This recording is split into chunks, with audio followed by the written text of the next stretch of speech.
प्रियंका गांधी जी का स्वागत करें।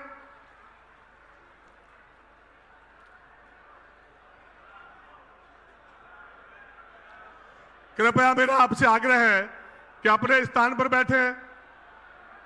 मेरा सभी से आग्रह है कि कृपया माताएं बहनें भी विराजें।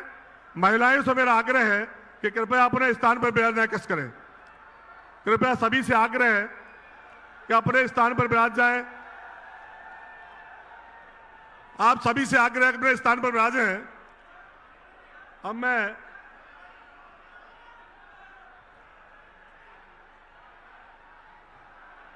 सभी से आग्रह है कि कृपया विराजे हैं। अब मैं स्वागत की कड़ी में प्रियंका जी के स्वागत के लिए माननीय अशोक गहलोत जी मुख्यमंत्री जी से निवेदन करूंगा कि माला पहनाकर प्रियंका जी का स्वागत करें।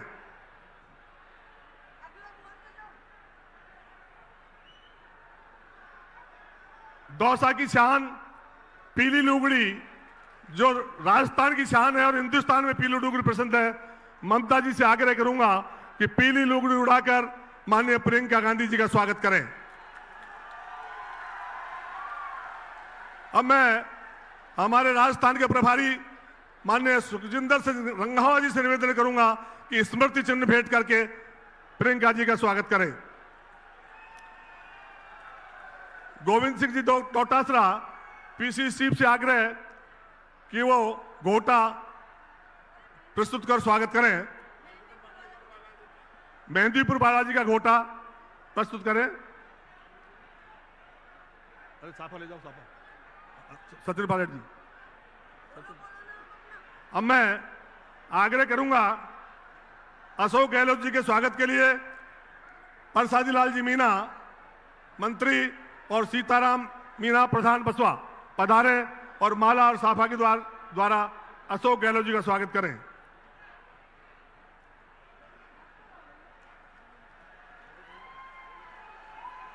हमारे राजस्थान के प्रभारी माननीय सुखजिंदर सिंह रंधावा साहब के स्वागत के लिए मैं हमारे मंत्री माननीय मुरारलाल मीणा और जिला प्रमुख हीरालाल जी सैनी से निवेदन करूंगा कि माननीय डोटासरा साहब का स्वागत करें।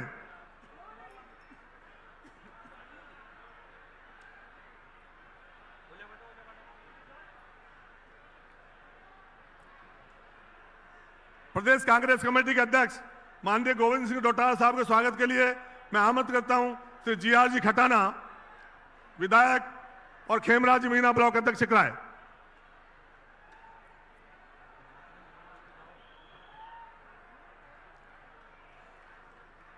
माननीय पूर्व मुख्यमंत्री माननीय सचिन पायलट जी के स्वागत के लिए मैं आमंत्रित करता हूं श्रीमती ममता भूपेश जी और दौसा प्रधान प्रहलाद लोढ़ा जी पधारे और माननीय सचिन पायलट जी का स्वागत करें।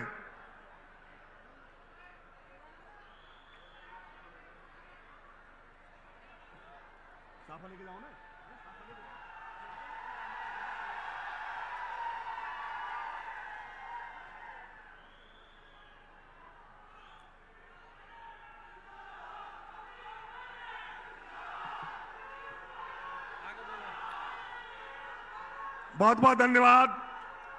अब मैं आज जिला कांग्रेस कमेटी की ओर से मैं सभी आपको बहुत बहुत धन्यवाद ज्ञापित करता हूं। धन्यवाद। अब मैं क्षेत्रीय विधायक और मंत्री ममता भूपेश जी से निवेदन करूंगा वो अपनी बात कहें। कांग्रेस पार्टी, प्रियंका गांधी। आज ईआरसीपी के मुद्दे पे प्रियंका जी हमारे बीच में आई हैं। मैं आपसे चाहूंगी एक बार जोरदार तालियां बजा के प्रियंका जी का स्वागत करें। ये दौसा जिला ऐतिहासिक जगह और आदरणीय प्रियंका जी, आप जिन्होंने नारा दिया था लड़की हूं लड़ सकती हूं, आज हमारे बीच में ईआरसीपी की जन संघर्ष की इस यात्रा की मुखिया बनने आई हैं।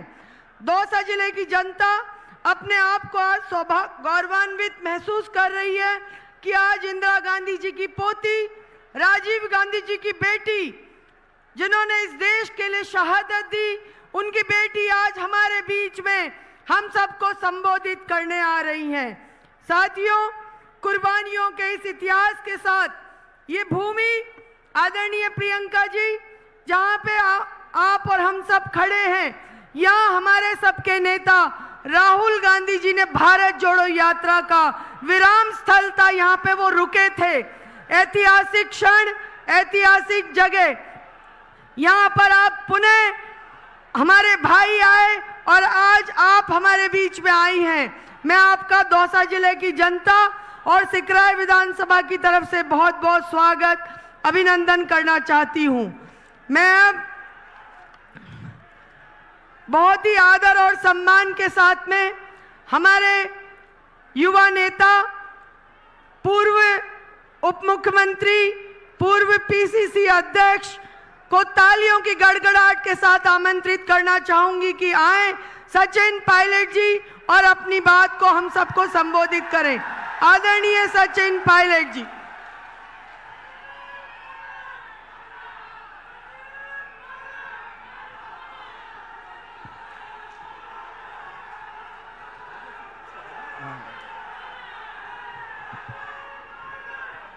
आदरणीय प्रियंका गांधी जी,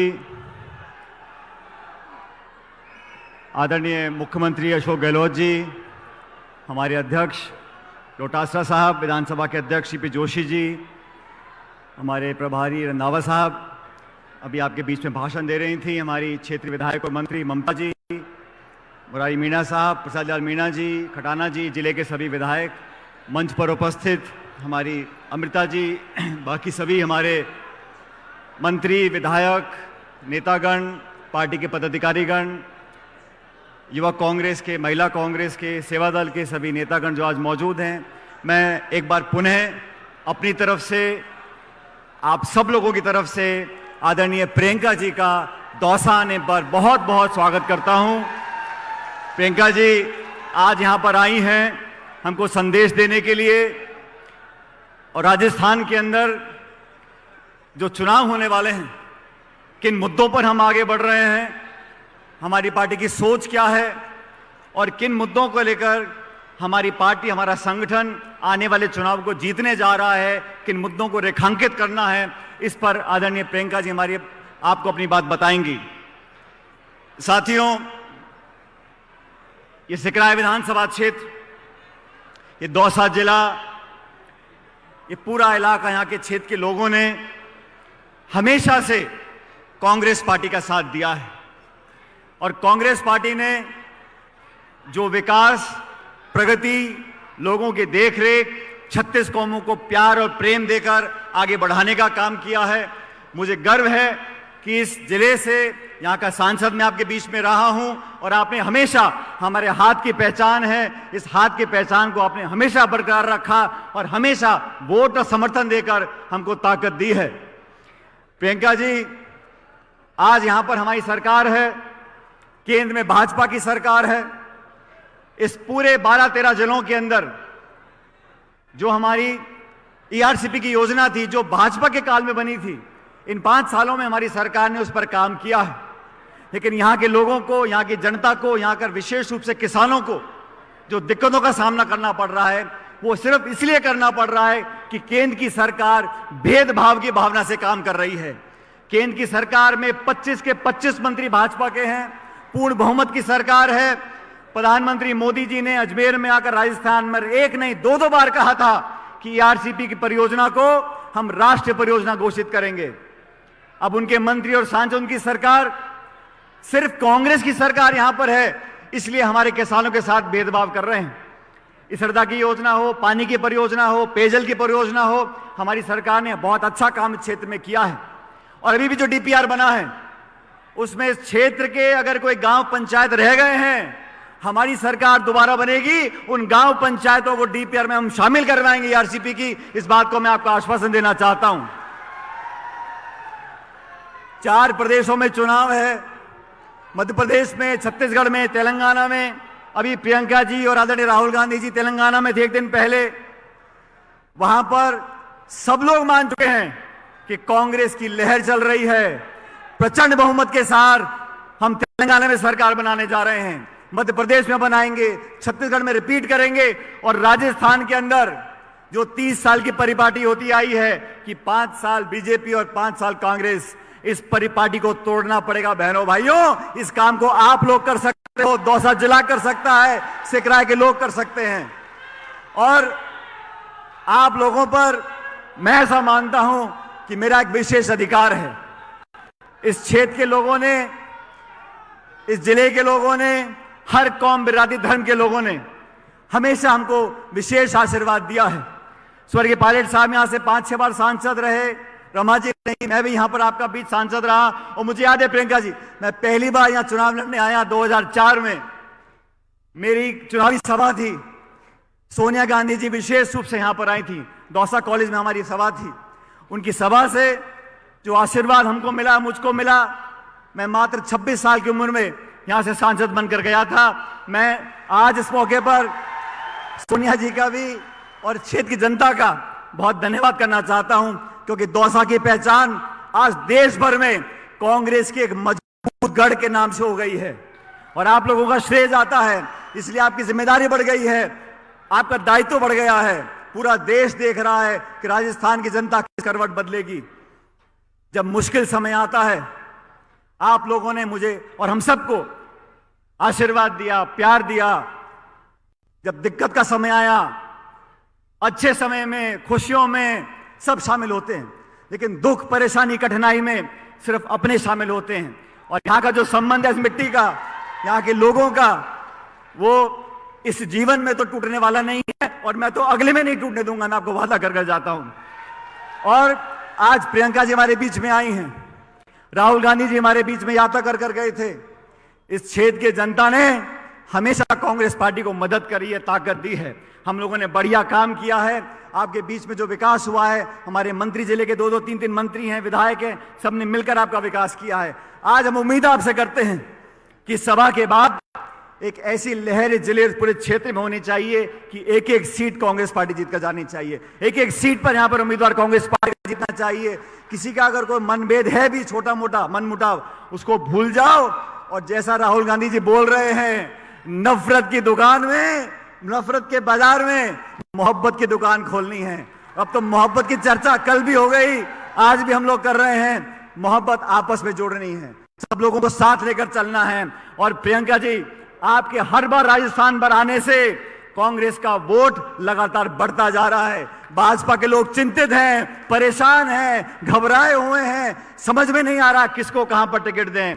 वो सब लोग जानते हैं कि इस बार कांग्रेस मजबूती से चुनाव लड़ रही है, सब एकता से चुनाव लड़ेंगे। और भाजपा की झूठ और पाखंड की राजनीति को समाप्त करने का जो क्षण आएगा, वो 25 नवंबर को जब वोट पड़ेंगे, एक एक वोट कांग्रेस पार्टी को मिले, ताकि भारी बहुमत के साथ राजस्थान में हम इतिहास कायम करें और कांग्रेस पार्टी की सरकार बनाएं। मैं एक बार पुनः प्रियंका जी आपका स्वागत करता हूं। दौसा की जनता हमेशा पलक पावड़े बिछाए, चाहे सोनिया जी हो, चाहे राहुल जी हो, चाहे आप हो, आपकी बात को हम लोग कभी इनकार करने वाले नहीं है। आप आह्वान करके चले जाओ, सारी की सारी सीट कांग्रेस पार्टी की झोली में डाल कर देंगे, ये मैं आपको जनता की तरफ से आश्वासन दे सकता हूं। आप सब इतनी भारी तादाद में आए, आपका धन्यवाद करता हूं। और एक बार, क्योंकि यहां ये पूरा देश देख ले, पूरा प्रदेश देख ले, राजस्थान की जनता, दौसा की जनता कांग्रेस पार्टी के साथ है। जोरदार नारा लगाना, हाथ खड़े करके दोनों, Congress party, Congress party, Congress party. बहुत बहुत धन्यवाद। जय हिंद, राम राम साहब।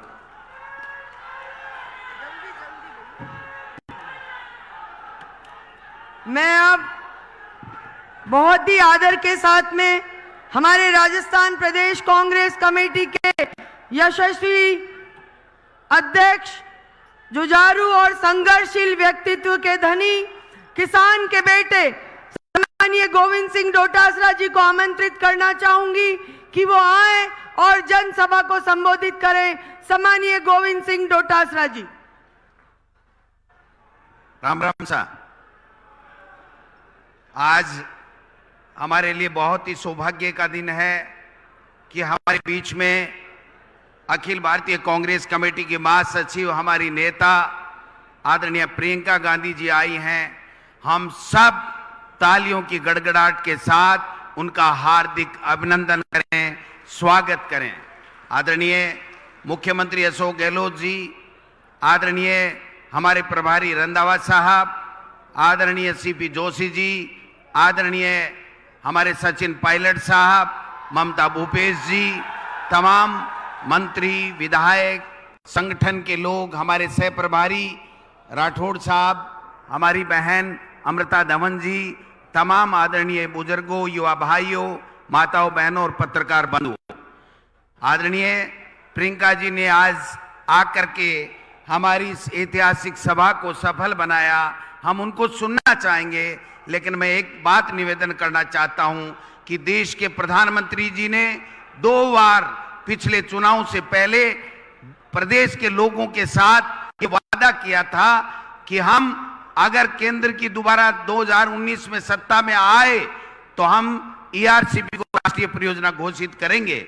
लेकिन बड़े दुख की बात है कि यहां राजस्थान का जल संसाधन मंत्री होते हुए भी देश के प्रधानमंत्री ने राजस्थान की जनता के साथ में ईआरसीपी को राष्ट्रीय परियोजना बनाने का वादा करने के बावजूद भी अपना वादा नहीं निभाया है। ये वादा खिलाफी के खिलाफ, उनकी इस वादा खिलाफी के खिलाफ ये राजस्थान कांग्रेस कमेटी आपके नेतृत्व में, राहुल गांधी जी और खड़गे साहब के नेतृत्व में, हम प्रियंका जी यहां पर कांग्रेस का कार्यकर्ता घर घर जाएगा, हमारी सरकार की अच्छी योजनाओं का बताएगा, क्योंकि हमने काम शानदार किए हैं। चाहे कर्मचारियों के लिए ओपीएस की बात हो, किसानों के कर्जे माफ की बात हो, किसानों के लिए बिजली के बिल की माफ की बात हो, चाहे पेंशन सोशल सिक्योरिटी में बात हो, 25 लाख की स्वास्थ्य की जो योजना हो, 25 लाख रुपए तक का इलाज फ्री, 10 लाख रुपए का दुर्घटना बीमा हो, मैं समझता हूं कि इंदिरा रसोई की बात हो,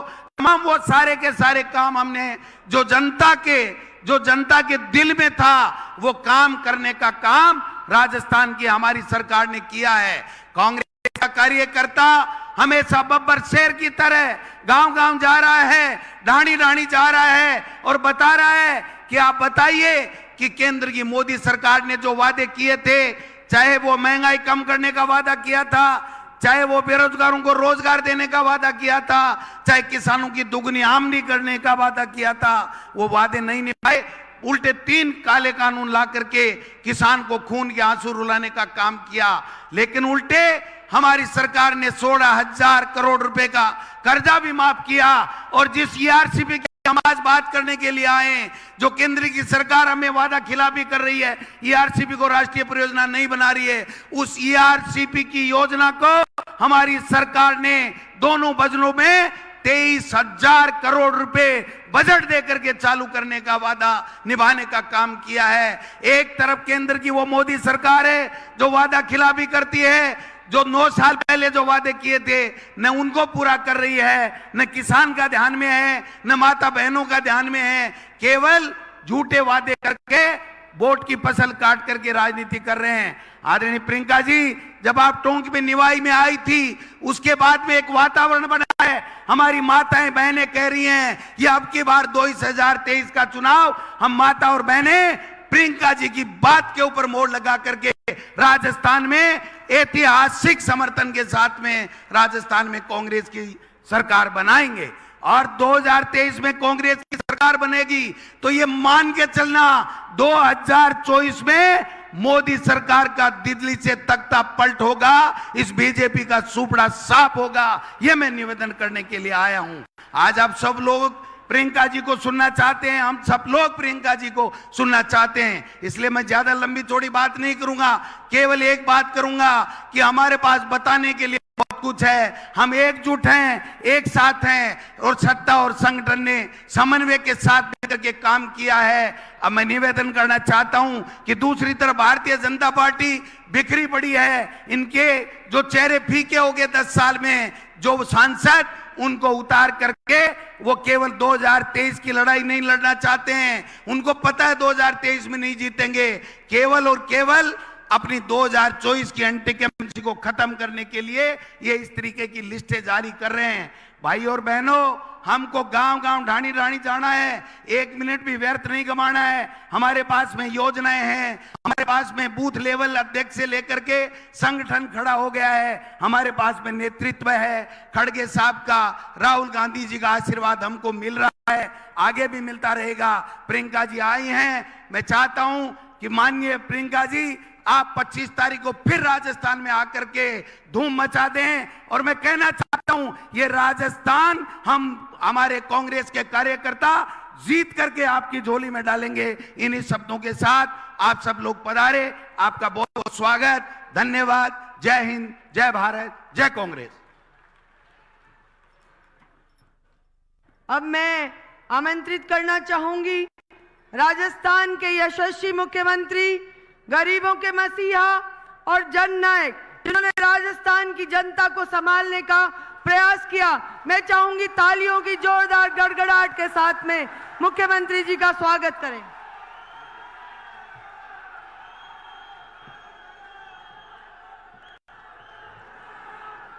एआईसीसी की महासचिव हमारी नेता प्रियंका गांधी जी, हमारे प्रभारी रंधावा साहब, प्रदेश कांग्रेस के अध्यक्ष गोविंद साहब जी, हमारे स्पीकर सीपी जोशी जी, हमारे प्रदेश कांग्रेस पूर्व अध्यक्ष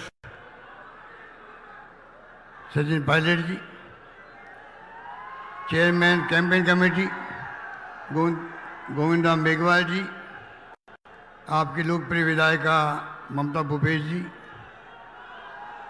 एआई सचिव वीरेंद्र राठौड़ साहब, अमृता धावन, धीरज गुर्जर जी, जिला अध्यक्ष रामलाल जी और तमाम उपस्थित हमारे यहाँ विधायकगण,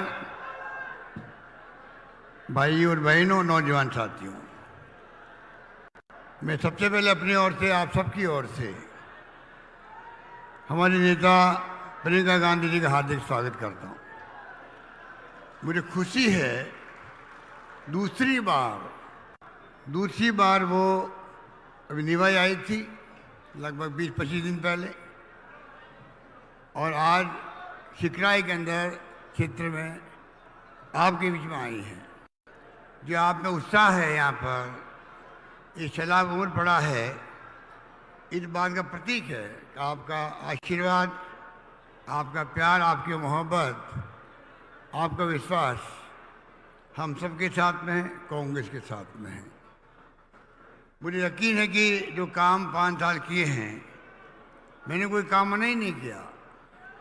आप सब बैठे हैं, जिले की जनता बैठी हुई है, दौसा की, सिकराई की, जो मांगा मुझसे, चाहे वो मुरारी मीणा जी हो, प्रसादी मीणा जी हो, खडाना जी हो, कोई हो, मैंने किसी विधायक को मना नहीं किया, बल्कि ये कहा तुम मांगते मांगते थक जाओगे और मैं देते नहीं थकूंगा। ऐसा हिंदुस्तान में कहाँ हुआ? हिंदुस्तान में कहाँ हुआ जहाँ आप ये कह रहे हो कि जो मांगते वक्त थक जाओगे आप, ये मांगते वक्त थक गए और मैं देते नहीं थका था, इतिहास गवाह है। दौसा जिला हमारे पार्टी के अंदर है। दौसा जिला पार्टी में पानी की समस्या बहुत भयंकर है। दौसा जिला नया जिला बना था, अभी मैंने जिले बनाए 33 से 53 बना दिए। कुछ लोगों ने उसको लेके आलोचना करी। मैंने कहा जिले बनते हैं, कुछ वक्त लगता है विकास होने के अंदर। 33 से 53 200 जिला बना था। जयपुर अलग हुआ था कोई ज़माने में, लोग कहते थे वहाँ क्या है, कुछ नहीं हुआ है। आज देखिए नेशनल हाईवे यहाँ पर है, जिला मुख्यालय में तमाम सुविधाएं हैं, ओवर ब्रिज बन रहे हैं, डिस्ट्रिक्ट हॉस्पिटल बन रहा है, मेडिकल कॉलेज बन रही है। तो आप सोच सकते हो जब जिला बनता है, बच्चा पैदा होता है, थोड़ा वक्त लगता है बड़े होने के अंदर। आज 53 जिले बने राजस्थान के अंदर, जिला मुख्यालय दूरियाँ कम हो गई, प्रशासन दृष्टि से काम अच्छे होंगे, लोगों को लाभ मिलेगा, तकलीफ नहीं होगी। आप सोच सकते हो इतना बड़ा फैसला हमने किया। हमारे विपक्षी पार्टी के लोग उसको वेलकम करने के बजाय आलोचना करते हैं। इसलिए मैं कहना चाहूँगा, आपके यहाँ देखिए दोसा बांदीकुई में गर्मियों में 15-15 दिन पानी नहीं आता, 7 दिन तक 10 दिन लगते हैं। ERCP की बात की गई, वादा खिलाफी हुई हमारे साथ में, धोखा हुआ है जनता के साथ में। मोदी जी ने धोखा किया है। पिछली गवर्नमेंट वसुंधरा जी की थी, तब की योजना है, हम आगे बढ़ा रहे हैं, इसको बंद नहीं कर रहे हैं उनकी तरह। पिछली गवर्नमेंट हमारे कई काम बंद कर दिया, रिफाइनरी बंद कर दी। कीमत थी 38,000 करोड़, सोनिया गांधी जी आई थी, वीरभद्र मोदी जी आए थे केंद्रीय मंत्री, और 72,000 करोड़ की बन गई है। आप बताइए, बंद करने से तो नुकसान होता है। इस सजा से पानी आ रहा आपके यहाँ, इस सजा से पानी आ रहा। दोसा जिला टॉप प्रायोरिटी पर है हमारे। 14,000 करोड़ के मैंने काम मंजूर कर दिए हैं दोसा के लिए। पाइपें बिछने लग गई है, काम चल रहा है। सबसे पहले फायदा मिलेगा 13 जिलों में से ERCP का। किसको मिलेगा? दोसा जिले को मिलेगा। आपको गर्व होना चाहिए, खुशी होनी चाहिए। इसलिए मैं कहना चाहूँगा, ERCP को लेके भारत सरकार गुमराह करी लोगों को। उनका मंत्री राजस्थान का ही है शेखावत, वो गुमराह कर रहा है। हम आगे बढ़ा रहे हैं, आगे बढ़ जाएंगे। प्राइम मिनिस्टर का वादा झूठा है, उनको पूरा एक्सपोज करेंगे हम लोग। ये दूसरी मीटिंग है। खड़गे साहब आए थे अभी 7 दिन पहले 12 के अंदर ERCP के कैंपेन की लॉन्चिंग में। प्रदेश कांग्रेस कमेटी अध्यक्ष जी को मैं धन्यवाद देना चाहूँगा, इतनी जल्दी आपने ERCP की दूसरी मीटिंग कैंपेन की प्रियंका जी को बुला करके आपने आज यहाँ आयोजित की है। मुझे खुशी है कि जो तादाद में आप आए हैं, जो उत्साह आप में है, जैसे मैंने कहा, इससे हमारा हौसला बढ़ता है। जो हमने इशू बनाया ERCP का, उसको आप लोग समझते हैं, और ERCP योजना पूरी होकर रहेगी। काम जो हमने किए हैं आप सोच सकते हैं, सेंटर सागर, सिनोली, झिलमिल, गेटोलाव, चंद्राना, कालोखा, भंडारी, माधो सागर, निगरामपुरा, दक्षिण सागर, बिनोली सागर, गहुवार, सिंतोली, ये सब बांध छोड़ दिए थे पहले। अभी हमने इन सब बांधों को जोड़ दिया है। इस बात की आपको खुशी होनी चाहिए, जो आपके क्षेत्र के हैं। खड़गे साहब आए ERCP के लिए, और नड्डा साहब आए परसों अभी, BJP अध्यक्ष। एक शब्द काम नहीं लिया ERCP का नड्डा साहब ने। आप बता दीजिए, एक तरफ तो हम लोग संघर्ष कर रहे ERCP के लिए, उनका राष्ट्रीय अध्यक्ष आता BJP का, उनकी पार्टी 0 है, नाम तक नहीं लिया ERCP का। वो आप समझ सकते हो। आपके जिले में 2 कैबिनेट मंत्री हैं, एक सदन पावर का मंत्री है, एक राज्य में दर्जा दिया हुआ है। तो 4-5 विधायक जो है हमारे साथ थे इस बार जिले के अंदर।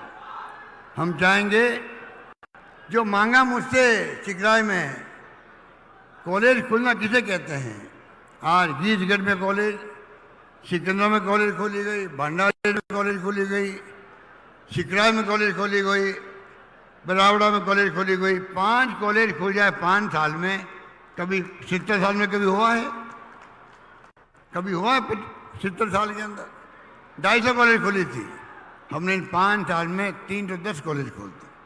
तो मैं कहना चाहूँगा, शिक्षा में हमारा जोर है, समाज सेवा में हमारा जोर है। मालूम है आपको, चिरंजीवी योजना, 25 लाख का बीमा फ्री, स्वास्थ्य का अधिकार कानून बना दिया। जब सोनिया गांधी जी ने, मनमोहन सिंह ने कानून बनाया 4, नरेगा का, शिक्षा का अधिकार, फूड सिक्योरिटी का अधिकार, सूचना का अधिकार, यहाँ पर राइट टू हेल्थ का कानून बना है। हम 1 करोड़ लोगों को पेंशन दे रहे हैं। मिनिमम पेंशन कर दी है, 1,000 रुपये कर दी है। इसका मतलब पति को पेंशन मिलती है तो परिवार में 2,000 रुपये प्रति माह आ रहा है, पेंशन का आ रहा है। बता दें कितने राज्य में आता देश के अंदर। हम मांग करते प्रधानमंत्री से, पूरे मुल्क के अंदर आप राइट टू सोशल सिक्योरिटी लागू करो। सब परिवार का भरण पोषण की जिम्मेदारी सरकार की होती है, जो जरूरत होती है उसको। दुनिया के मुल्कों में है, आप विश्व गुरु बनने की बातें करते हो। अरे कुपोषण बच्चे, महिला प्रसव करती मर जाती है, खाने को मिलता नहीं है, भूखमरी है, और आप विश्व गुरु की बातें कर रहे हो। वो तब होगा तब आप देश के लोगों को, हर परिवार को सोशल सिक्योरिटी दोगे, मेरी उनसे मांग है। इसलिए मैं कहना चाहूँगा, चिकराय में उप जिला अस्पताल बन गया, बेरावड़ा, मानपुर गढ़ में CHC, कालाखो, मीना शिमला में PHC खोली गई है, और मैंने कहा आपको दूसरा कहने मेडिकल कॉलेज खोल रही है, और नर्सिंग कॉलेज के मैंने जारी कर दी है। आपकी नर्सिंग स्वास्थ्य मंत्री जी बैठे हुए हैं, प्रताप मीणा जी, तो आप सोच सकते हो जो मांगा उनको दिया हम लोगों ने। बेरावड़ा में, भांडारेज में तहसील, पापड़दा गीजगढ़ उप तहसील, सिकंदर में पंचायत समिति बनी है। पापड़दा में पुलिस थाना, नियारपुरा भंडारेज में चौकी, चिकराय में अपर जिला सेशन कोर्ट खुल गया है। सिकंदर में देवनारायण बालिका छात्रावास, बेरावड़ा में सावित्रीबाई फुले छात्रावास बन रहा है। विधानसभा के अंदर करीब 100 करोड़ सड़कें अलग से बन रही है। तो मैं कहने को बहुत कुछ है, आप प्रियंका जी को सुनना चाहेंगे। मैं लंबी बात नहीं करता हुआ आपको इतना ही कहना चाहूँगा, आप विश्वास कीजिए हमारी सरकार पर। राहुल गांधी जी ने, खड़गे साहब ने, सोनिया गांधी जी ने कह रखा हमें वादा मत करो, तो वादा करते हो, वादा निभाओ, और हम निभाते हैं। इसलिए आपका विश्वास हमारे ऊपर है। महंगाई राहत शिविर में खोले, 10 गारंटी हमने दी आपको। आज घर घर में राशन पहुंच रहा है, मिर्च मसाले पहुंच रहे हैं। कामधेनु योजनाओं में गांव का बीमा हो रहा है। लंपी में मर गई गाय, 40,000 रुपये मैंने बैंक के खाते में जमा करवा दिए लोगों को, 40,000 रुपये। 100 यूनिट बिजली माफ कर दी, 2,000 यूनिट बिजली माफ किसानों को कर दी। 10 वादे पूरे कर रहे हैं हमने। महिलाओं को स्मार्टफोन मिल रहे हैं, 40 लाख महिलाओं को लगभग मिल चुके हैं, 1 करोड़ लगभग मिलने वाले हैं सेकेंड फेज के अंदर। ये मैं कहना चाहता हूँ। इस प्रकार से राइट टू हेल्थ का दुर्घटना बीमा अलग है। आगे आने वाले वक्त में और गारंटी देंगे हम लोग आपको। चुनाव में जाने के पहले हमारे मैनिफेस्टो कमेटी के अध्यक्ष बैठे हैं डॉक्टर CP जोशी, मैनिफेस्टो बना रहे हैं। गारंटी मिलेगी आपको, गारंटी आधारित सरकार चलेगी आने वाले वक्त के अंदर। मैं कहना चाहूँगा, घोषणा पत्र का मतलब यही है, वादे करते हैं जनता से, वादे निभाते हैं। हमारी गवर्नमेंट वो गवर्नमेंट है जिसने जीतते ही मैनिफेस्टो को, घोषणा पत्र को कैबिनेट की मीटिंग में लाते हैं हम लोग, पास करते हैं, और चीफ से भी कहते हैं, क्योंकि जनता ने वादे करके हमारे इन वादों के आधार पर सरकार चलेगी 5 साल तक। तो आप सोच सकते हो, ये कहते करते नहीं करने में अंतर नहीं हमारे, जबकि वो बीजेपी वाले चाल सहित चेहरा सब भूल गए हैं। आतंक मचा रखा देश के अंदर, ED, इनकम टैक्स, CBI का। लोकतंत्र खतरे के अंदर है। चिंता बहुत ज्यादा है हम लोगों को। संविधान की धज्जियां उड़ रही है। डॉक्टर अम्बेडकर का संविधान बनाया हुआ है, उसके आधार पर देश चलता चलता अंदर पहुंचा है। पंडित नेहरू के जमाने लगा कर इंदिरा जी थी, राजीव गांधी जी थे। आज तक संविधान को आधार बना के देश चल रहा है। पहली बार जुडिशरी पे दबाव, एजेंसी प्रीमियर हमारी है, हमें गर्व होना चाहिए। CBI पर, ED पर, इनकम टैक्स पर उसका मिसयूज हो रहा है। दबाव पे छापे पड़ते हैं देश के अंदर। जहाँ चुनाव होते हैं, विपक्षी पार्टियों को तंग करने का काम किया जाता है। इलेक्ट्रल बॉन्ड, ये लीगली करप्शन हो गया देश के अंदर। तो कहने की कई बातें हैं, मैं आपको इतना कहना चाहूँगा शॉर्ट के अंदर। कृपा करके, अभी सचिन पायलट जी कह रहे थे, उसी प्रकार सारे बातें भूल करके, मतभेद भूल करके, आज देश में लोकतंत्र खतरे में है। आपको हमको समझना पड़ेगा राजस्थान वासियों को, किस प्रकार से राजस्थान सरकार बनेगी कांग्रेस की। पूरे मुल्क में मैसेज जाएगा, चुनाव खाली राजस्थान के लिए नहीं है। जो राहुल गांधी कहते हैं वैसे, ये चुनाव कांग्रेस का और देश का भविष्य तय करेगा। इसलिए मैं आपका आह्वान करूंगा, आप सबसे मेरा विनम्र निवेदन है कि जिस प्रकार से ये घबरा गए हैं, सांसदों को टिकट देते एमएलए का। इनके पास क्या 2.5-3 लाख वोटर्स होते हैं, आबादी ज़्यादा होती है, क्या एक इनको उम्मीदवार नहीं मिल रहा वहाँ पर खड़ा करने के लिए? मैं पार्लियामेंट चुनाव 7 लोगों को दे चुके, इतने घबराए हुए लोग हैं ये, इनके पास कहने कुछ है ही नहीं। हमारी परफॉर्मेंस के आधार पर चुनाव लड़ेंगे हमारा। मैं इस मुबारक मौके पर इस मंच से, सिकराय के विधानसभा क्षेत्र के मंच से ये घोषणा करना चाहता हूँ, अगला चुनाव हम लोग जो हमने काम किए हैं, सुशासन दिया है, स्कीमें दी आप लोगों को, कानून पास किए एक से बढ़ के, जो कंट्री में कहीं नहीं है, अभी वक्त नहीं मैं गिनूँ आप सबको, फैसले हमने किए हैं, अधिकार आपको दिए हैं। हम खाली उनके आधार पर चुनाव लड़ना चाहेंगे। बताएंगे, चाहे वो दिल्ली के कोई नेता आते हों, वादे करते हों, चुनाव के बाद में एक नेता की शिकल आप नहीं देखोगे, शिकलें देखोगे आप, हमारी देखोगे आप, राजस्थान वालों को देखोगे, क्योंकि हम आपके बीच में रहते हैं, आपसे मिलते हैं, दुख दर्द में आपके हम काम आएंगे। दिल्ली वाले झूठे वादे करके चले जाएंगे, कहते हमारा कोई चेहरा नहीं है राजस्थान के अंदर, मुख्यमंत्री का कमल का फूल चेहरा है। कमल का फूल सड़क बनाएगा, कमल का फूल आपको स्वास्थ्य का अधिकार देगा, पानी की योजना देगा, क्या देगा वो आपको? कमल का फूल उनका निशान हो सकता है, और आप बताइए कोई चेहरा घोषित नहीं कर रहे हैं, और जिस प्रकार से माहौल बना रहे हैं वो लोग, उसको आपको समझना पड़ेगा। इसलिए मैं कहना चाहूँगा, इनकी करतूतों को समझो। अग्निवीर लेके आ गए, अग्निवीर नाम तो बड़ा अच्छा है, अग्निवीर। 18 साल का बच्चा नौकरी में जाएगा, 22 साल में भगा देंगे उसको, 22 साल में नौकरी खत्म। आप कल्पना कीजिए क्या क्या इनके इस शिफरे दिमाग के लोग ऐसे फैसले कर सकते हैं, जिनका दिमाग शिफरा होता है। 4 साल के बाद में 22 साल में बच्चा क्या करेगा बता दीजिए। लोग सड़कों पर उतरे थे, धमकी दी गई गृह मंत्री द्वारा, जो सड़कों पर आएगा उसकी जिंदगी भर नौकरी नहीं लगेगी। बच्चे चुप हो गए, पर उनके दिल में आग लगी हुई है, आक्रोश है। ये नहीं बोलना चाहिए पूरे देश के नौजवानों को। एक बच्चा मर गया अभी, अग्निवीर का। एक सैनिक का शासन जब मरता है, शहीद होता है, सम्मान होता है, सम्मानजनक ढंग से होता है। उसकी लाश को किसी पूछा तक नहीं वहाँ पर, आपने न्यूज़ पढ़ी होगी अखबार के अंदर। ये अग्निवीर है। इसलिए मैं कहना चाहूँगा, कृपा करके चुनाव बड़ा महत्वपूर्ण है, आपको दिमाग रखना पड़ेगा। हमारी योजना एक से एक बढ़ कर के है। 500 रुपये सिलेंडर दे दिया, ओपीएस दिए कर्मचारियों के लिए। पूरे देश के अंदर कहीं पे भी ओपीएस की योजना नहीं है। 1000 रुपये मिनिमम पेंशन कहीं पे भी नहीं है। 25 लाख का बीमा कहीं पे भी नहीं है। आरजीएसएस कर्मचारियों के लिए कहीं पे भी नहीं है। दुर्घटना बीमा 10 लाख का कहीं पे भी नहीं है। तो आप सोच सकते हो, जिस रूप में इंग्लिश स्कूल, ये हमारे बैठे अध्यक्ष जी शिक्षा मंत्री थे, अंग्रेजी स्कूल खुल गई राजस्थान के गाँव के अंदर। मुझे खुशी इस बात की है, ये बात कह के मैं अपनी बात समाप्त करता हूँ। गांव वालों को मैं बधाई देना चाहूँगा। हालात वर्तमान जो आए हैं, कंप्यूटर के, मोबाइल फ़ोन के, ये राजीव गांधी का सपना था। लोग समझे नहीं थे उस वक्त तो कि क्या कहना चाहते, 21वीं सेंचुरी की बात करते हैं।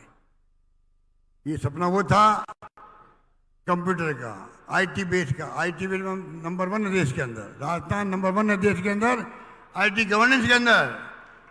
आपको खुशी होगी, हर काम आज कंप्यूटर से हो रहे हैं, मोबाइल फ़ोन से हो रहे हैं। डीबीटी हो रही है आपके बैंकों के अंदर। कैसे हो रही है? ये राजीव गांधी का सपना था, उसके कारण हो रही है। तो मैं कहना चाहूँगा, आज जब ये सब हो रहा है तो आप समझ रही, इंग्लिश स्कूल हैं। मैं भी खिलाफ था, इंग्लिश के अंदर खिलाफ था, बचपन के अंदर पढ़ता था। अंग्रेजी क्या काम आएगी, क्या काम आएगी अंग्रेजी? हमारे दक्षिणी राज्य में हिंदी के खिलाफ आंदोलन चलते थे, यहाँ चलते थे, उत्तर भारत में अंग्रेजी के खिलाफ चलते थे। आज मैंने महसूस किया, अंतर्राष्ट्रीय लैंग्वेज है, बच्चे पढ़ लिख जाएंगे तो दिल्ली, बम्बई, लंदन, अमेरिका जाएंगे हमारे बच्चे, गांव के बच्चे जाएंगे। राजस्थान वो राज्य होगा आने वाले वक्त में, 10 साल बाद में। अभी हम जाते हैं कैंपों में, गए शिविरों में, बच्चे खड़े होते हैं, इंग्लिश में बात करने लग गए वो हमसे। हम जवाब नहीं दे पाते हैं, उससे अच्छी इंग्लिश वो बोलते हैं। आप सोच सकते हो, ये क्रांति हुई है, क्रांति। 3000 स्कूल खुल गई है, लाखों बच्चे पढ़ रहे हैं, लॉटरी खोलनी पड़ रही है एडमिशन के लिए। हम वादा करेंगे, सीपी जोशी जी कहेंगे कि जो चाहेगा गांव में वहाँ स्कूल खोलेगी, अंग्रेजी स्कूल अलग से खुलेगी। इस प्रकार से मैं चाहूँगा, राजस्थान का सपना देखा हमने, मिशन 2030 वो सपना आपने देखा होगा। करीब 3,32,00,000 लोगों ने अपने विचार व्यक्त किए हैं। 3,25,00,000 लोगों ने वो सपना साकार करेंगे। यही बात करता मैं आप सबको बहुत बहुत बधाई देता हूँ। और ये कहना चाहूँगा, ममता भूपेश आपकी नेता जो है, आपके लिए प्रतिबद्ध है, समर्पित है, आपके सुख में काम आती है, कोई कमी रखी नहीं है। आप चारों पांचों विधायक जो हमारे हैं, इन सबको मैं अपील करूंगा, प्रसादी मीणा जी स्वास्थ्य मंत्री, मुरारी मीणा जी कृषि उप राज्य मंत्री, जय खटाना जी, हुड्डा जी आए नहीं हैं, आप पांचों विधायक को जिता के भेजो। ये मेरी आपसे मानवीय अपील रहेगी। यही बात करता मैं अपनी बात समाप्त करता हूँ। धन्यवाद। जय हिंद। धन्यवाद। धन्यवाद। बहुत ही आदर के साथ में मैं आमंत्रित करना चाहूंगी देश की नेता, देश की आंधी प्रियंका गांधी जी को, जो आज हमारे बीच दौसा जिले में हम सबको संबोधित करने आई हैं। तालियों की गड़गड़ाहट के साथ में हम प्रियंका जी का स्वागत करेंगे। और हमारे लिए बहुत ही खुशी की बात है कि यहाँ से प्रियंका जी भाषण देके मेहंदीपुर बालाजी के दर्शन करने जाएंगी। बोलो बालाजी महाराज की। प्रियंका गांधी, आदरणीय प्रियंका गांधी जी।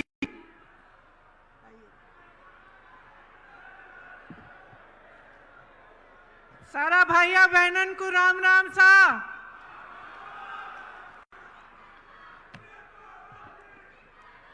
आदरणीय अशोक गहलोत जी, श्री सचिन पायलट जी, रंधावा जी, गोविंद सिंह दोतासरा जी, श्री सीपी जोशी जी, श्रीमती ममता भूपेश जी, प्रसादी लाल मीणा जी, मुरारी लाल मीणा जी, धीरज गुजर जी, जुबैर खान जी, रामजी लाल औध जी, अमृता धवन जी, वीरेंद्र राठौर जी, सभी उपस्थित नेतागण, पार्टी के कार्यकर्तागण, मेरी प्यारी बहनें, मेरे प्यारे भाई, आज मेरे लिए ये बहुत गर्व की बात है कि मैं श्री मेहंदीपुर बालाजी महाराज, पपलाज माता, देवनारायण भगवान जी और मीन भगवान के आशीर्वाद से आपके बीच आई हूं। मुझे ये सुनकर बहुत खुशी हुई कि मेहंदीपुर बालाजी मंदिर यहाँ पास में है, तो यहाँ आते आते मैंने अशोक गहलोत जी से निवेदन किया कि अगर समय है तो हम लोग वहाँ जाएं। तो मैं बहुत खुशी से कहना चाहती हूँ कि पहली बार बहुत इच्छा रही थी मेरी बहुत सालों से कि मैं यहाँ आऊँ, और पहली बार मुझे मौका मिल रहा है। इस मीटिंग के बाद मैं वहाँ ज़रूर जाऊँगी। दौसा ने देश को पंडित नवल किशोर शर्मा जी और राजेश पायलट जी जैसे नेता दिए। आज इस धरती पर खड़े होकर उनको नमन करती हूं। ठहरूं कि बोलूं? बोलती रहूं? रुक जाती।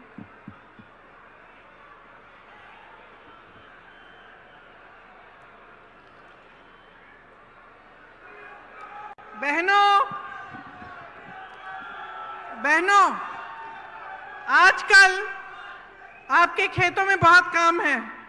मैं जानती हूं कि आप दिन रात संघर्ष कर रही हैं, दिन रात मेहनत कर रही हैं, फिर भी आप यहां आई हैं, इसके लिए बहुत बहुत धन्यवाद। देखिए, चुनाव चल रहा है। मैं तेलंगाना जा रही हूं, छत्तीसगढ़, मध्य प्रदेश, राजस्थान, मिजोरम, हर जगह चुनाव है। जहां जहां मैं जाती हूं तो उस प्रदेश की जो खासियत है, उस प्रदेश का जो हुनर है, जिसके लिए उस प्रदेश की मजबूती पूरे देश में जानी जाती है, उसके बारे में मैं बात करती हूं। ये वीरों का प्रदेश है। यहाँ के महापुरुषों ने हमारे देश के लिए बड़े बड़े बलिदान दिए और इस देश की आज़ादी में बहुत भूमिका निभाई। इसी तरह से मध्य प्रदेश में गई तो रानी दुर्गावती जी हैं वहाँ, उन्होंने भी देश के लिए, आज़ादी के लिए संघर्ष किया। और हर प्रदेश में ऐसी कहानियां हैं। और सिर्फ महापुरुषों ने नहीं, इस देश के जन जन ने देश को मजबूत बनाने के लिए और देश की आज़ादी के लिए बलिदान दिया है। देश के किसान ने संघर्ष किया है, देश की महिलाओं ने संघर्ष किया है, तभी ये देश आकर यहाँ पहुँचा है जहाँ हम आज हैं। तो जब हम सरकार बनाने की बात करते हैं, चुनाव की बात करते हैं,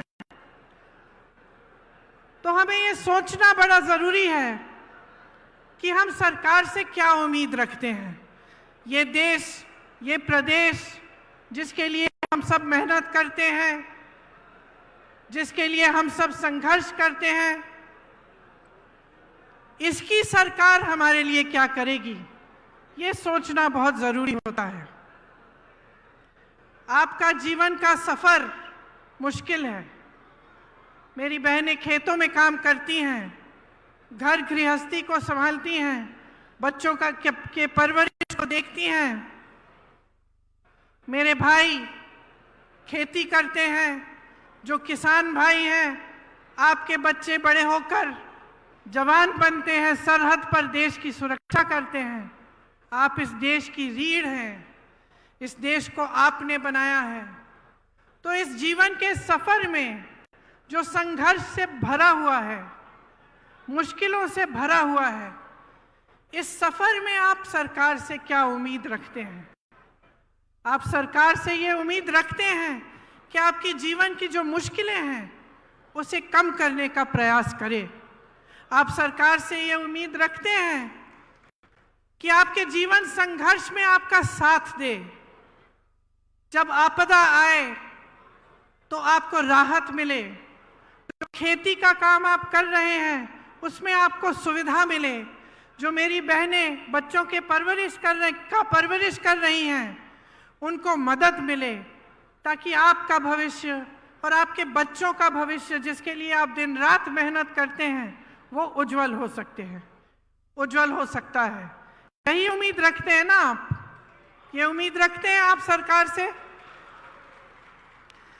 तो इस उम्मीद को पूरा करने के लिए, सरकार चलाने के लिए, देश को चलाने के लिए एक सोच और एक समझ की जरूरत होती है। असली नेता जो होता है वो वर्तमान और भविष्य की ओर देखता है, अतीत की ओर देखता नहीं है। अतीत का आदर करता है लेकिन बार बार अतीत की बात नहीं दोहराता। वो आगे देखता है कि हम आज जनता को किस तरह मजबूत कर सकते हैं ताकि आगे बढ़कर उनका भविष्य और भी मजबूत बने। तो इस सोच के लिए, समझ के लिए एक तरह का नेता होना चाहिए। जैसे आपने देखा, आपके प्रदेश में कांग्रेस की सरकार है। अब जो सरकार है उसने पूरी तरह से आपका जो ये जीवन सफर है इसमें आपकी मदद करने का प्रयास किया है। और अगर आप पिछले 5 सालों का आप सफर देखें तो आप ये जरूर कह पाएंगे कि राजस्थान की जो कांग्रेस सरकार रही है उसने आपके जीवन सफर को मजबूती दी है और उसको आसान करने की कोशिश की है। जो नेता सचमुच चाहते हैं कि प्रदेश आगे बढ़े, देश आगे बढ़े, वो सिर्फ अपना मान सम्मान और अपने घमंड को नहीं देखते, वो जनता को देखते हैं कि जनता के लिए क्या अच्छा है। बड़ी बड़ी इमारतें बनाना, 20,000 करोड़ का नया संसद बनाना, 27,000 करोड़ के कॉन्फ्रेंस हॉल बनाने, 16,000 करोड़ के हवाई जहाज खरीदने अपने लिए, ये एक तरह के नेता करते हैं। भाजपा के आज नेता जो हैं वो सबसे पहले अपने अहंकार को, अपने मान सम्मान को बढ़ाने के लिए अपने लिए काम कर रहे हैं और अपने उद्योगपति मित्रों के लिए काम कर रहे हैं। आप सोचिए, जब देश के प्रधानमंत्री 8-8 हजार करोड़ के हवाई जहाज खरीद रहे हैं और वही प्रधानमंत्री कहते हैं कि किसानों का कर्ज माफ करने के लिए पैसे नहीं है, 27,000 करोड़ की इमारतें बनी जा रही हैं, वही कहते हैं कि ओपीएस पेंशन के पैसे नहीं हैं, अपने बड़े बड़े उद्योगपति मित्रों को देश की सारी संपत्ति दे चुके हैं। तो आप सोचिए, आपने भरोसा करके दिया, सत्ता दी, आपने खड़ा किया, आपकी उम्मीद थी कि आपके जीवन सफर में वो आपकी मदद करेंगे, आपकी उम्मीद थी कि जो देश की संपत्ति है उसकी हिफाजत करेंगे। लेकिन क्या हुआ? देश की सारी संपत्ति अपने बड़े बड़े उद्योगपति मित्रों को दे दी। जो 6,000 करोड़ की कंपनियां थी, लाखों की कंपनियां थी, उनको कम दाम में बेच दिया। जहां से आपको रोजगार मिल सकता था वो अपने बड़े बड़े उद्योगपति मित्रों को बेचकर प्राइवेट कर दिया। जहां आरक्षण मिलता था वो भी नहीं मिलेगा। तो आपने उम्मीद की, लेकिन आपकी उम्मीद को तोड़ा गया। आज ये नौबत आ गई है कि प्रदेश की सरकार महंगाई के राहत कैंप लगा रही है, क्योंकि देश की जो सरकार है, केंद्र की जो सरकार है, उसने इतनी महंगाई बढ़ा दी है कि आप गुजारा नहीं कर पा रहे हैं। तो ये जो नजरिया है इन नेताओं का, जो भाजपा का नजरिया है, उसको आपको समझना पड़ेगा। क्योंकि जब जब चुनाव आता है तो धर्म और जाति की बात करते हैं। धर्म और जाति की ऐसी बात होती है जो आपके दिल में, आपके जज्बातों से जुड़ी होती है। धर्म की सुरक्षा, धर्म को आगे बढ़ाने की बात, इसे कोई हिंदुस्तानी नहीं नकार सकता। ये ऐसी चीज है जिससे हम सबके जज्बात जुड़े हुए हैं। लेकिन आपको ध्यान से समझना पड़ेगा कि ये चुनाव के समय क्यों उठ रही हैं ये बातें, चुनाव के समय ये बातें क्यों करते हैं, और चुनाव के समय आपके विकास की बातें क्यों नहीं की जा रही हैं। चुनाव के समय आपको ये क्यों नहीं बताया जा रहा है कि ये जो ओपीएस पेंशन के पैसे हैं ये आपको क्यों नहीं दे सकते। जब तमाम कांग्रेस की सरकारें प्रदेश के बाद प्रदेश में ओपीएस दे रही हैं तो इनको कौन सी दिक्कत हो रही है, ये सवाल आपको पूछने पड़ेंगे।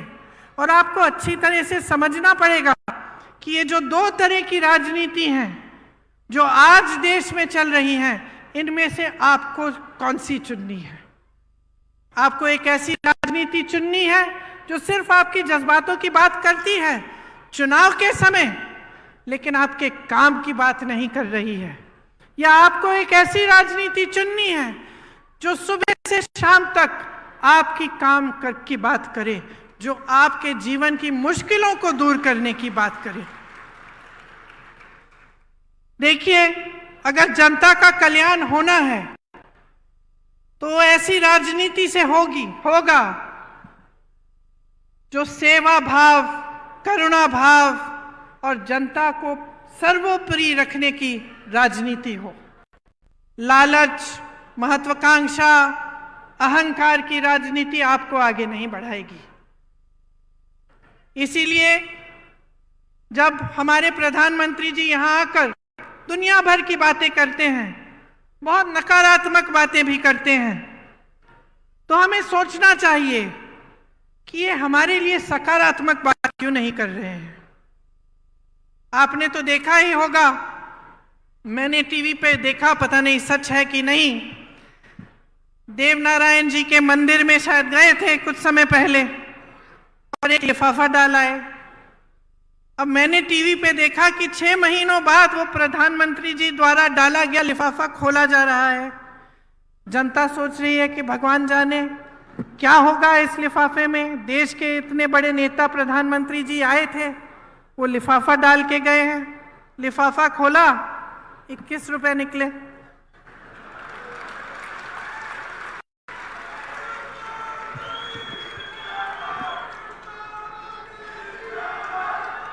अब आप मुझे बताइए कि एक तरह से यही हो रहा है देश में। घोषणाएं बड़ी बड़ी मंच पर खड़े होकर कैसे कैसे लिफाफे दिखाए जा रहे हैं आपको, और जब आप उन लिफाफों को खोलते हैं, जब चुनाव खत्म हो जाता है और बारी आती है कि काम करके दिखाओ, तो कुछ नहीं होता। तो इस राजनीति से सावधान हो जाइए। ये ईआरसीपी का जो जुमला है जो आपको दिया गया, यही चीज थी। ये सिर्फ एक नहर की परियोजना नहीं थी ये, बल्कि दौसा और आसपास के 12 जिलों के लिए जीवनदायिनी गंगा के समान है। भाजपा के नेता और प्रधानमंत्री जी से सिर्फ जुमलेबाजी होती है इस पर। पहले आए थे तो कहा था ईआरसीपी को राष्ट्रीय परियोजना का दर्जा दिया जाएगा। दिया क्या? दिया? आप आज तक ईआरसीपी के पानी का इंतजार कर रहे हैं कि नहीं? कर रहे हैं ना? अब मैं आपसे एक दूसरी तरह की राजनीति की बात कर रही थी, जिसका नजरिया आगे भविष्य के लिए सोचने का नजरिया होता है। तो आप सोचिए, पंडित जवाहरलाल नेहरू जी ने ऐसी जाल बिछाई थी पूरे देश में परियोजनाओं की। भाखरा नंगल डैम, रिहंद बांध, हीराकुंड, ब्यास, चंबल, गंडक, कोसी, रामगंगा पर देश के 60 से अधिक बड़े बांध की परियोजनाएं बनाई। इंदिरा गांधी नहर सबसे बड़ी नहर जो है, और सैकड़ों छोटी छोटी सिंचाई और जलापूर्ति की परियोजनाएं बनाई गई। उनके बाद इंदिरा जी आई, उन्होंने ये काम आगे बढ़ाया। शास्त्री जी आए, ये काम आगे बढ़ाया। तो जब राजनीति की सोच होती है कि आप भविष्य के लिए काम किया जाएगा, देश के लिए किया जाएगा, तो ऐसे काम होते हैं। खोखली घोषणाएं नहीं होती हैं जिनको पूरा करने का कोई इरादा ही नहीं होता। तो सतर्क किसको रहना पड़ेगा बहनों, बताओ? आपको सतर्क रहना पड़ेगा। आप इतनी मेहनत करती हैं अपने बच्चों को बड़ा करने के लिए, तो इसलिए तो नहीं करती ना कि जितनी भी देश की संपत्ति है जो आपके बच्चों और उनके भविष्य को मजबूत बनाने में जानी चाहिए, वो ये लोग गवा रहे हैं। अब आप बेरोजगारी को देखिए, 45 साल में सबसे अधिक बेरोजगारी आज है। और बेरोजगारी है, फिर भी किस तरह की स्कीम ला रही है ये सरकार। आप पुलिस में हैं, मेरी बातों को सुन रहे हैं। आपकी तरह तमाम नौजवान परिश्रम करते हैं कि वो सेना में भर्ती होंगे। मैंने खुद अपनी आंखों से देखा है। उत्तर प्रदेश में एक बार मैं सुबह 4 बजे गिरफ्तार हो गई थी। उससे पहले जब पुलिस हमको ढूंढ रही थी, हम एक गांव के पास रुके, शायद 3:30 बजे होंगे सुबह के, और मैंने देखा बहुत सारे लड़के 3:30 बजे सुबह सड़क पर आ गए हैं। तो मैंने अपने साथियों से पूछा कि भाई इतनी सुबह सुबह क्या कर रहे हैं ये बच्चे यहाँ? सब दौड़ लगा रहे थे, सब मेहनत कर रहे थे कि जब सेना में भर्ती का समय आएगा तो हम भर्ती हो जाएंगे, हम अपने परिवारों के लिए कमाएंगे, हम अपना भविष्य मजबूत बनाएंगे। ये इसलिए तो नहीं मेहनत कर रहे कि 4 साल बाद वापस भेजा जाएगा इनको घर। देश के लिए बलिदान देने के लिए तैयार, सरहद पे खड़े होकर होने के लिए तैयार, वहां की बर्फीली चोटियों पर हमारी रक्षा करने के लिए तैयार।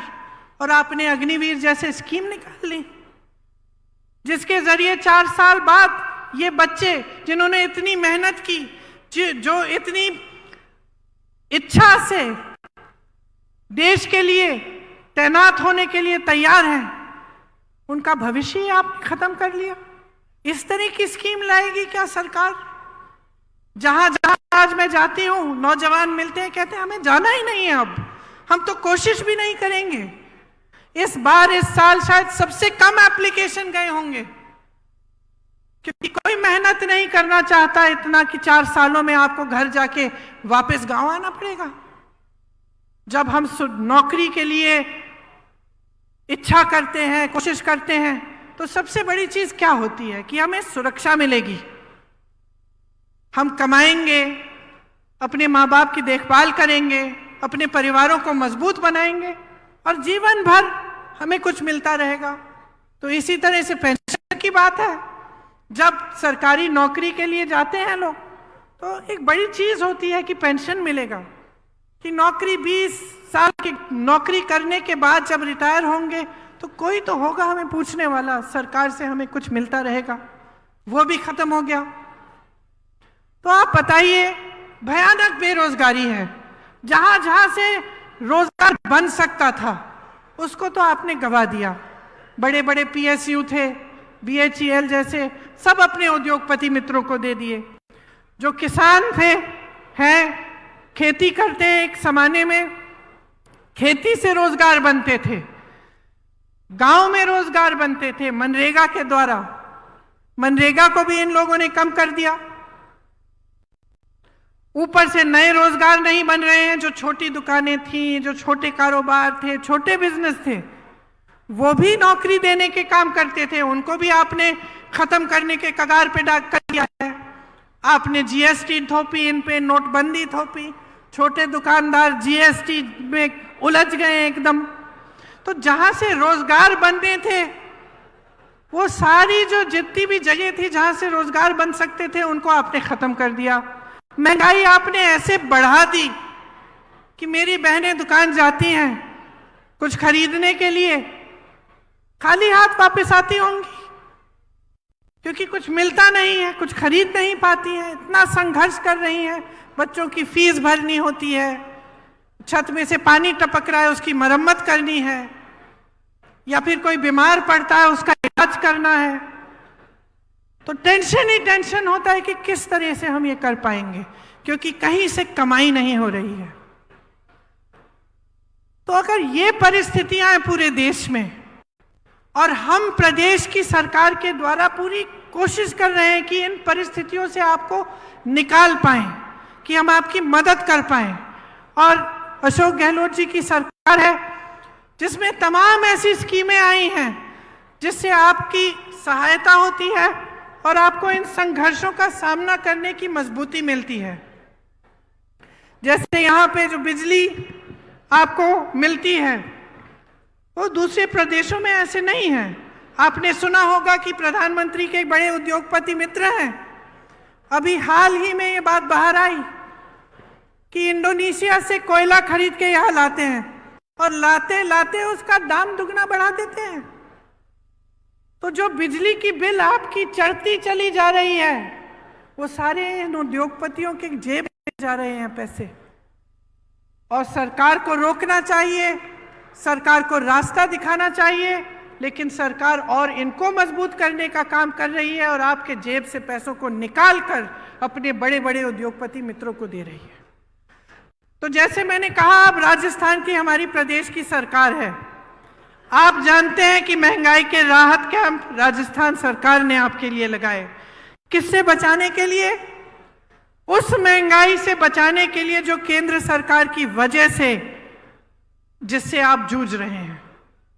आप जानते हैं कि राजस्थान प्रदेश में, आपके प्रदेश में जो स्वास्थ्य की योजना है, जो स्वास्थ्य के लिए बीमा आपको 25 लाख का जो मुफ्त का इलाज मिल रहा है, ये किसी और प्रदेश में आज तक नहीं है।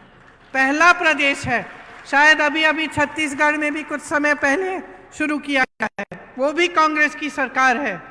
ग्रामीण क्षेत्रों के लिए 1000 इंदिरा रसोई बनाई गई हैं, ये भी राजस्थान सरकार का काम है। इसमें आपको 8 रुपए पे भरपेट भोजन मिल रहा है। गैस सिलेंडर की जो सब्सिडी है, इसके तहत आपको 500 रुपए में सिलेंडर मिल रहा है, जब भारत सरकार ने इसको 1100 से 1200 रुपए का किया था। मेरी बहनों के लिए इंदिरा गांधी स्मार्टफोन योजना के तहत मुफ्त मोबाइल मिल रहे हैं। 1 करोड़ से ऊपर उपभोक्ताओं का बिजली का बिल शून्य आया है, और ये तब जब मैंने आपको समझाया कि किस तरह से केंद्र की सरकार उन उद्योगपतियों को आगे बढ़ा रही है जो आपके जेब से बिजली का पैसा छीन रहे हैं। राजस्थान में आज मिनिमम इनकम गारंटी एक्ट लागू है। ग्रामीण रोजगार की तर्ज पर शहरों में भी रोजगार गारंटी दी जा रही है। 5 लाख गिग वर्कर्स को कानूनी सुरक्षा दी है। इनको कोई नहीं पूछता बहनों और भाइयों, जो गांव में रोजगार नहीं मिलता शहर चले जाते हैं रोजगार ढूंढने के लिए, और शहर में गिग का काम करते हैं। कहीं पे डिलीवरी हो गई, कहीं पे जाके कुछ देना है, ये सारे काम करते हैं। उनको कोई नहीं पूछता, कोई नहीं पूछता कि इनको कितना पैसा दिया जा रहा है, कैसे काम कर रहे हैं। यहाँ राजस्थान की सरकार ने खास इनके लिए भी कानूनी सुरक्षा दी है, ताकि कोई कम पैसे ना दे पाए, कम वेतन ना दे पाए। 309 नए कॉलेज बने हैं। मैं कल परसों तेलंगाना में थी, एक सरकारी यूनिवर्सिटी नहीं बनी वहां 5 सालों में। यहां 309 नए कॉलेज, 9 नई सरकारी यूनिवर्सिटी खोली गई हैं। क्यों? क्योंकि यहां कांग्रेस की सरकार है। जहां दूसरी सरकारें हैं, आपको मालूम है उस प्रदेश में क्या हो रहा है? एक भी सरकारी यूनिवर्सिटी नहीं खोली है, लेकिन प्राइवेट यूनिवर्सिटियां खूब खोली हैं, ताकि जनता को फीस की मार पड़े और उनको मजबूरन प्राइवेट में जाना पड़े। हर जिले में यहाँ पर अस्पताल और नर्सिंग होम खोले गए हैं। सरकारी नौकरियों में ठेका की प्रथा खत्म हो गई है।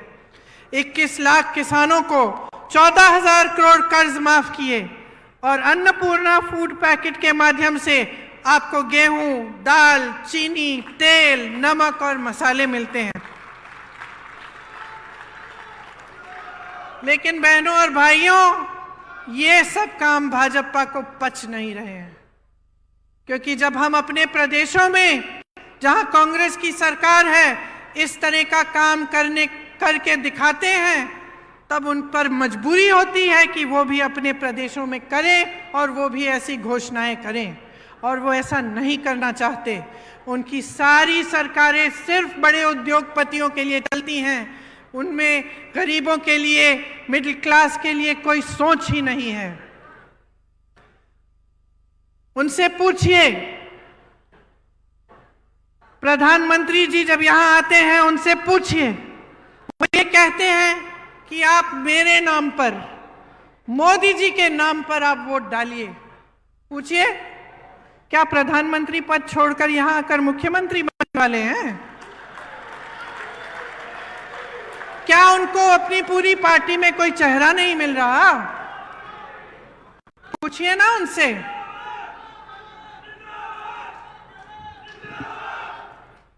राजस्थान में कितनी योजनाएं दी इन्होंने जब इनकी सरकार थी। ईआरसीपी का जो वादा किया वो क्यों पूरा नहीं किया है अभी तक? बहनों और भाइयों, मसला साफ है। मोदी जी का ध्यान, भाजपा का ध्यान आपकी भलाई पे नहीं है। किस तरह से सत्ता में रहना है, किस तरह से अपने आप को मजबूत करना है, यही है उनका एकमात्र लक्ष्य, और इसी पर उनका ध्यान है। इनकी नीति बन गई है, आप पिछले 10 सालों में देखिए, नीति बन गई है गरीबों से खींचना और बड़े बड़े उद्योगपतियों को सींचना। सोच लीजिए मेरी बहनों और भाइयों, भाजपा की सरकार यहां वापस आएगी तो पुरानी पेंशन खत्म, भाजपा की सरकार वापस आएगी तो सोचिए गैस सिलेंडर का क्या होगा, सोचिए कि आपको जितनी भी राहत मिल रही है उसका क्या होगा, सोचिए क्या आपका मुफ्त में 25 लाख का इलाज हो पाएगा कि नहीं, क्योंकि आपने अनुभव किया है। मैं नहीं कहती हूं कि मेरे कहने पर वोट दीजिए, अपने अनुभव पर दीजिए। आप खुद देखिए कि इस सरकार ने आपके लिए क्या किया।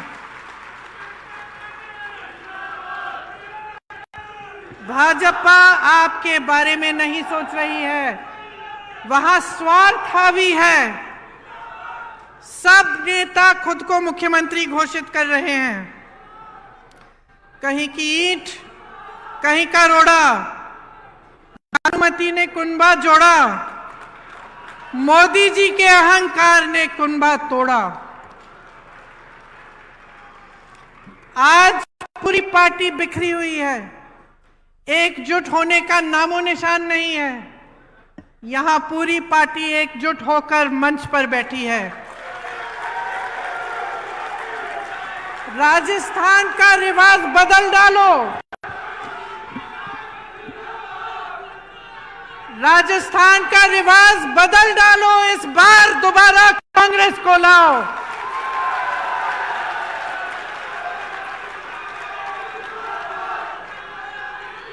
इस बार आंखें खोलकर अपना वोट दो कि आपके लिए कितना काम किया है, आपके लिए कितना संघर्ष किया है, आपके लिए कितनी योजनाएं लाए हैं, और आपके जीवन में तरक्की लाने के लिए जो सरकार दिन रात काम करेगी उस सरकार को अपना वोट दो।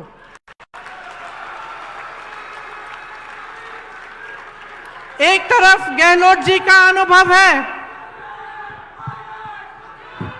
आपके लिए दिन रात एक करने की इच्छा, आपके लिए ऐसी योजनाएं लाने का प्रयास जिससे आपका जीवन सफर सुनहरा हो। दूसरी तरफ सचिन पायलट जी जैसे युवा नेता जो आपके भविष्य की तरफ देखते हुए आपके लिए हर रोज मेहनत करते हैं। ये कांग्रेस पार्टी आपके लिए समर्पित है। ये चाहती है कि राजस्थान मजबूत बने। हम चाहते हैं कि राजस्थान का विकास हो। हम चाहते हैं कि राजस्थान में फिर से 5 सालों के लिए एक ऐसी सरकार बने जो आपकी सरकार हो। इस प्रयास में, इस कोशिश में आप हमारा समर्थन देंगे, आप हमारी सहायता करेंगे तो आप ही का भविष्य उज्जवल होगा। इसलिए आज यहाँ खड़े होकर मैं आपको धन्यवाद देना चाहती हूं कि आपने बहुत ध्यान से मेरी बातों को सुना, और मैं आशा रखती हूं कि वोट देने के दिन भी आप इन बातों को याद रखेंगे और हमारे हाथ मजबूत करेंगे, कांग्रेस पार्टी की सरकार दोबारा बनाएंगे। जय हिंद, जय हिंद, जय हिंद। बहुत बहुत धन्यवाद प्रियंका जी। प्रियंका जी यहाँ से मेहंदीपुर बालाजी मंदिर जाएंगी। आपका इस पावन धरा पे हम सबको आशीर्वाद देने के लिए हार्दिक धन्यवाद। जय कांग्रेस, विजय कांग्रेस।